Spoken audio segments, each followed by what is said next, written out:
Miss, patingin ng tiket mo? Wika ng isang lalaki na nagpabalik sa kanya sa kasulukuyan. Kinuha ni Mariel ang tiket at iniabot sa lalaki. Ibinalik naman din sa kanya nang ma-check ang tiket niya. Ilang oras pa ang ibiniyahe niya, ay narating na niya ang lugar kung saan alam niyang doon nakatira ang kaibigan. Dahil hindi niya nga alam ang saktong address ni Aileen, ay sa munisipyo siya nagtungo upang magtanong. Hello po, magandang tanghali po. Magtatanong lang po ako kung kilala niyo po ang anak ng mayor dito na may asawang Aileen de los Santos ang pangalan.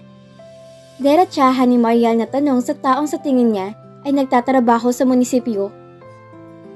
Si Sir Jack bang hinahanap mo? Wala siya rito, baka nasa restaurant ng pagmamay-ari niya doon. Doon mo siya mismo puntahan. Sagot naman ng napagtanungan niya. Opo, siya nga po. Si Jack nga po. Hindi ko po kasi alam ang address nila. Pwede niyo po ba sa akin ibinigay ang address nila? Kaibigan po ako ni Aileen, ng asawa po niya. Saad pa ni Mariel. Ay, ganun ba? Galing ka ba ng Maynila? Teka kuya, bisita pala to ni Ma'am Aileen. Kaibigan daw siya. Baka pwede nang pakahatid naman sa bahay nila Mayor. Utos ito sa lalaki na kausap. Tumango naman ito at iginiya siya sa puting van na gamit ng munisipyo.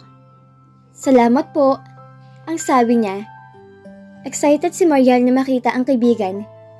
Ilang minuto lang ay nasa tapat na siya ng isang malaking gate ng bahay na ang sabi ay bahay ni Mayor. May security guard naman na nag-assist sa kanila at nang sabihin ng lalaking naghatid sa kanya ang pakay niya kina Mayor ay pinapasok naman siya nito. At saka lamang siya iniwan na nahatid sa kanya. Ma'am, tatawag lang po ako sa loob para sabihin na hinahanap niyo po si Ma'am Aileen. Wika ng gwardiya sa kanya na tinanguan niya. Maya-maya pa'y pinalakad na siya nito papunta sa bahay. Sinabi sa kanya na may naghihintay sa kanya sa may pinto at ipinaalam na rin kay Aileen ang pagdating niya. Sige po kuya, salamat po. Ang sabi niya at humakbang na nga siya papasok. Pagkarating ni Mariel sa entrada ng bahay, ay nakita na niyang kaibigan na malawak ang pagkakangiti na sumalubong sa kanya. Mariel! Mariel! Kumusta? Patakbo siyang niyakap ni Aileen na nabitawan pa niya ang bag niya dahil sa higpit ng yakap nito sa kanya. Tara, pasok tayo sa bahay. Doon tayo sa kwarto ng anak ko mag-usap. Masayang wika ni Aileen na hindi na siya pinagsalita at hinila na siya papasok ng bahay. Manang, pahatid naman po kayo ng maiinom at merienda na rin po. Utos pa ni Aileen sa matandang babae na nakasalubong nila sa pintuan.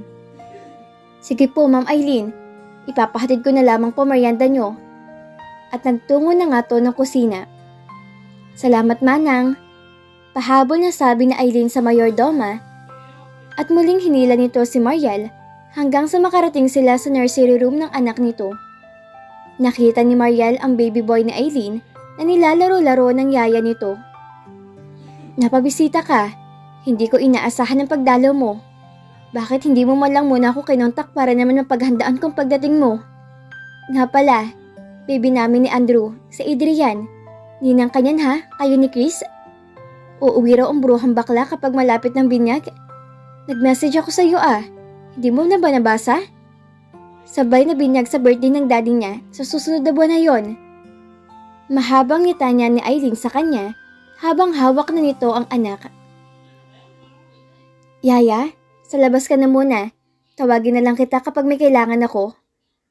Utos na Aileen sa babaeng kaninang nadatnan niya na nagbabantay sa baby. Tumalima naman agad to sa sinabi ni Aileen at nang sila na lang ay muli siyang hinarap nito.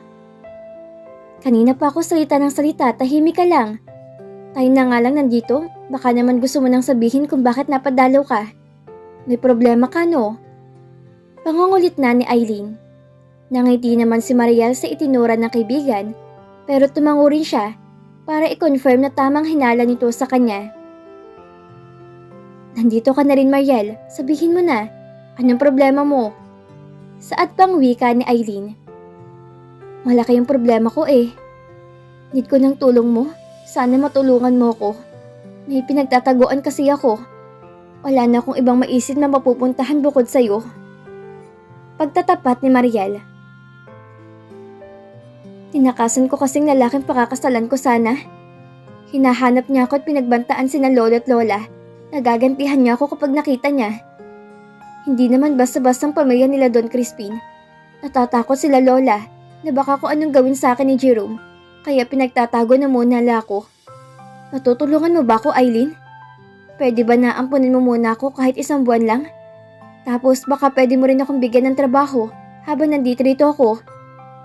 Kinapalanan ni Mariel ang mukha niyang nagsabi kay Eileen at humingi ng pabor. Natawa sa Eileen sa pagkakasabi niya, kaya nahampas pa siya nito sa braso. Totoo nga na nag-runaway fiancé ka rin? Wala ka rin pagkakaiba kay Ate Del. Tinakasan din niya noon ang asawa ko. Naikwento ko na yun sa'yo, di ba? Nung tinulungan mo din ako nung nasa Cebu tayo. Pero grabe naman yung pakakasalan mo. Nakakatakot naman. Buti natakasan mo. Komentong reaction pa ni Eileen sa sinabi niya. Masama ugali nun eh. At ganit sa mamanahin niya sa lolo niya. Yun ba lalaking pakikisamahan ko sa tanang buhay ko? Siyempre ayoko. Kaya tinakasan ko siya. Ang sabi niya pa kay Eileen. Tamang ginawa mo, Mariel. Buti naisip mo dito pumunta. Welcome na welcome ka dito, alam mo yan. At kung iniisip mong trabaho, pwede ka sa resort o kaya sa resto bar ni Jack. Ang alam ko nangangailangan sila ng assist manager dahil si Limel ay magtatagal ata sa Beach Maynila. Pagdating ni Jack, tanungin natin kung bakante pa ang posisyon na yon. At kung hindi naman na, ay sa resort na lang. Saad pang wika ni Eileen. Salamat, Eileen. Hindi ako nagkamali ng paglapit sa'yo at paghingi na rin ng tulong. Hinawakan ni Mariel ang kamay ni Eileen at pinisil na ikiniyakap nito sa kanya. Kaibigan kita, Mariel, at ang magkaibigan ay nagtutulungan, di ba? Sabay tapik na Eileen sa braso ni Mariel. 1 buwan ang matuloy na lumipas, magmula na manuluyan si Liam sa kondo ng kapatid niyang si Michael. Ngayon ibabalik na siya ng mansyon dahil ang hodyo ng kapatid ay biglaan na umuwi kasama ang nobya nito. Nasa opisina pa si Liam nung tumawag si Michael sa kanya at ipinaalam nga sa kanya na nasa kondo to kasama ang girlfriend.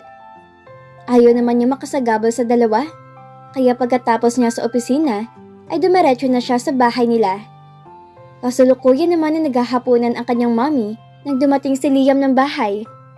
Hindi naman kasi din siya nag-abiso rito na uuwi siya. Nagulat pa ang mommy niya na makita siyang pumasok sa dining room. Hi ma'am! Sakto ang dating ko hindi pa ako naghahaponan. Lumapit si Liam sa ina at humalik sa pisngi nito. Bakit narito ka? Walang emosyong tanong sa kanya ng ina. Grace, maglagay ka pa ng 1 plato rito at kakain din ng senyorito Liam nyo. Utos ni Mrs. Moran. Naupo naman sa tabi ng ina si Liam, pero parang may hinahanap ang mga mata nito na hindi nakaligtas kay Donna. Hinahanap mo ba si Rebecca, iho? Wala na siya rito. Umalis na siya kahapon pa. Pagpapabatid sa kanya ng mami ni Liam na ikinasorpresa niya nang nalaman. Hindi niya inaasahan na wala na sa bahay ang babaeng iniiwasan niya ng ilang linggo at sa pagbalik niya ay wala na to. Pero sa panahon na sinadya niyang hindi makita ang babae, ay laging laman naman ang isipan niya. Sa tuwing makakausap niyang ina sa phone, ay pinipigilan ni Liam ang sarili na huwag magtanong tungkol kay Rebecca. Kahit na nasa loob niya, ay umaasa siya na magkwento sana ang mami niya patungkol sa kung anong ginagawa ni Rebecca. Pero never nabanggit ng mami niya na parang sinasadya rin nito na huwag pag-usapan. Tinuo ni Liam ang sarili sa work, sa kumpanya at sa mga kaibigan. Sa loob ng ilang linggo na pag-i-stay niya sa kondo ng kapatid, ay narealize ng tanging si Rebecca lang ang may kakayahan na buhayin ang pagkakalalaki niya dahil sa napadalas ang pag-inom nila ng mga kaibigan sa club at bar ay wala man lang siya nagustusan sa mga willing na mapakasama sa kanya. Hindi rin siya nagka-interes o na-attract sa iba tulad ng naramdaman niya kapag nakikita o nadidikit kay Rebecca. Nung una, naisip pa nga niya na baka last lang ang naramdaman niya kay Rebecca. Nung una, naisip pa nga niya na baka last lang ang naramdaman niya kay Rebecca dahil na rin sa tagal na wala siyang nakaniig. Pero napatunayan ni Liam na hindi ganoon. Pinagtatawanan na nga lang siya ni Colton at Lemuel kapag nasasampal o namumura siya ng mga babaeng lumalandi sa kanya dahil sa prangkahan niyang sinasabi na hindi niya type ang mga yon. Bakit umalis na siya, ma'am? Pinaalis mo ba si Rebecca? Okay na ba siya? Nakakaalala na ba siya?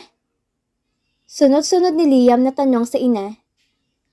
Seryoso naman ang ginang na tumingin sa kanya at saka nagsalita. Magaling na si Mariel, kaya pumayag ako na bumalik siya sa pamilya niya, Liam. Mahinahong sagot sa kanya ng ina.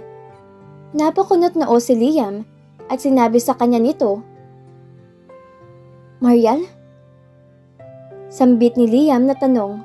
Oo, Mariel ang name ng babaeng iniiwasan mo ng higit 1 buwan. Mariel Iscares, 28 years old, nakatira sa Pasay at isang guro na nakapakabait at mapagmahal sa pamilya niya. Kung tatanungin mo ko, iho, gusto ko siya para sa'yo. Kaso never mind na lang. Maayos siya nang iwanan ko kahapon sa kanila, kaya panatag ako na okay siya kasamang pamilya niya. Ang sabi ng ina na sinasadya pang bitinin nito.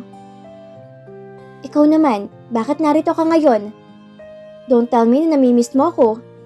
Hindi ako maniniwala dahil palagi naman tayo nagkakausap sa phone. Saad pa nito sa kanya. Hindi agad nasagot ni Liam ang ina dahil dumating si Grace at inayos ang mga plato, kutsara, tinidor at baso sa tapat niya. Nang makaalis na muli ang katulong, saka si Liam sinagot ng ina. Of course, ma'am, miss na kita. Iba pa rin yung pag-aalaga at asikaso mo sa amin magkapatid kapag nasa tabi ka lang namin. Nasa kondo si Michael kasamang girlfriend niya. Kaya dito na uli ako uuwi, ma'am. Saad niyang napapangiti na sa ina dahil sa pagtatampo nito sa kanya. Hindi naman siya pinansin at patuloy lang sa pagkain nito. Inabotan ni Liam ng ulam ang mami niya pagkatapos siya makapaglagay sa plato niya at saka siya muling nagsalita. Ma'am, ang sabi mo, bumalik ng alaala ni Rebecca. Mariel pala, di ba? May sarili na ba siyang pamilya? May asawa na ba siya at anak? Hindi na ni Liam matiis na itanong sa ina na ikinataas ng isang kilay ng mami niya sa kanya. Bakit mo naman na itanong? Ang akala ko'y wala ka namang pakaalam sa kanya. Sarkastikong balik tanong ni Donna sa anak na ikinailing ng ulo ni Liam. Fine, I admit. I like her, ma'am. Naging in denial ako sa part na yon. I know na naging rude ako sa pakikitungo sa kanya. But please, try to understand me, ma'am. Hindi madali sa akin i-entertain ang feeling ko for her. Alam mo po na ilang months pa lang nang mamatay sa Almira at hindi pa nga ako nakakapagbabang luksa. Pero ito ako ngayon, na-fall sa isang babaeng aksidente kong nabunggo at may amnesia na hindi ko alam kung may naabaryado ba akong pamilya o relasyon kung ipagpapatuloy ko nararamdaman kong to para sa kanya. Pag-amin na ni Liam sa ina ng tunay niyang nararamdaman. Para kay Mariel. Finally, umamin ka din, iho. You think na hindi ko alam ang nangyayari sa'yo? I told you na maintindihan ka ni Almira at mas nanaisin niya ang mabuhay ka na may makakatuwang muli sa buhay mo. Yung pagbabang luksa, kung aamin ka ba ngayon kay Mariel na nararamdaman mo at sakaling maging kayo, ay pakakasalan mo ba siya agad? Pwede naman na hindi na muna, di ba? Pwede kayo maghintay hanggang sa tingin mo ay pwede na. Kung mahal ka, maghintay ka ng tamang panahon, yun sa kasama ka. Natutuwang pagpapaliwanag ni Mrs. Moran sa panganay niya. And for your information, dalaga pa si Mariel. Wala pa siyang asawa at anak. Pero hindi ko alam kung may special someone na siya, iho. Wala naman kasi siyang nababanggit sa akin na may boyfriend siya. Hindi ko rin naman inalam at hindi ko rin nakausap na matagal ang pamilya niya. Pero pwede mong alamin kung talagang interesado ka sa kanya, Liam. Saad pa ng ginang sa anak na naintindihan naman ito. Thanks, Mommy. Alam kong napamahal na rin siya sa'yo at nalulungkot ka na wala siya rito dahil niya sanay kang nakakasama siya sa araw-araw. Don't worry, Mommy. I promise you na ibabalik ko si Maria rito sa bahay upang muli kayo magkasama. Now that I know na wala pa naman pala siyang sariling pamilya, At kung sakaling may boyfriend naman siya ngayon, I'll make sure na maaagaw ko siya sa lalaking yun, Mommy. Litanya ni Liam na punong-puno na kumpiyansa sa sarili. I'll do everything, Mom, para ma-fall din siya sa akin. Ani pang wika ni Liam sa ina. Sana nga, Liam. Gusto mo bang tulungan kita? O ikaw nang bahalang dumiskarte? Aning tanong pa ni Donna sa anak na may nakakalokong ngiti. Thanks, Mommy. Kahit hindi na siguro, mag-a-update ako sa iyo, Mom, kapag nagkausap na kaming dalawa. But, I need her address para mapuntahan ko siya bukas sa bahay nila para makapag-apologize na rin ako sa kanya. Wika ni Liam. Nginitian siya ng ina at nagpatuloy na sila sa pagkain. Matapos sila mag-dinner na mag-ina, ay naggantuhan pa rin sila sa sala. Niremind din sa kanya ng ina ang nilalapit ng Foundation Day na ino-organize sila Jack sa Batangas at ipinakita rin nito ang invitation card na na-receive ng ina kamakailan lang. Hindi ako makaka-attend dyan, kaya ikaw na lang magpunta, Liam. Darating ang Tito Israel mo kasamang pamilya niya at in-invite nila ako mag-lunch date. Hindi ko naman mahindian ng Tito Israel mo dahil minsan lang sila umuwi rito sa Pinas. Kaya ikaw na lang umattend sa foundation. Ani ng mami niya. Sure, Mommy, no problem. Gusto ko rin naman umuwi na muna sa atin sa Batangas kahit na 2 araw lang ako doon. Saktong natapat naman ang Sabadong araw na yon, kaya okay lang. Ang alam ko rin ay pupunta din naman sina Limel at Colton. Tumango ang ina niya sa kanyang sinabi at nagpaalam na magpapahinga na sa kwarto nito.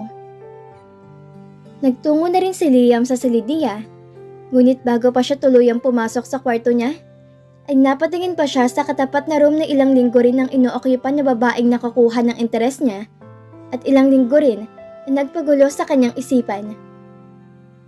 Binuksan niya ang katapat na kwarto at bahagya siyang pumasok.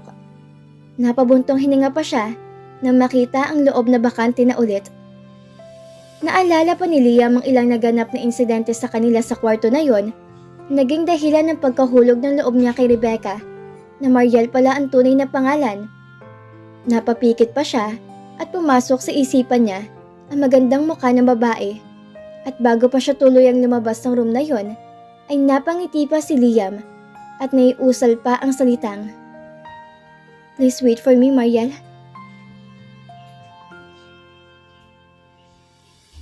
At dito na po nagtatapos ang kabanata ng ating kwento. Muli niyo po akong samahan sa mga susunod na kabanata na ibabahagi ko sa inyo. Maraming salamat po at ingat po tayong lahat.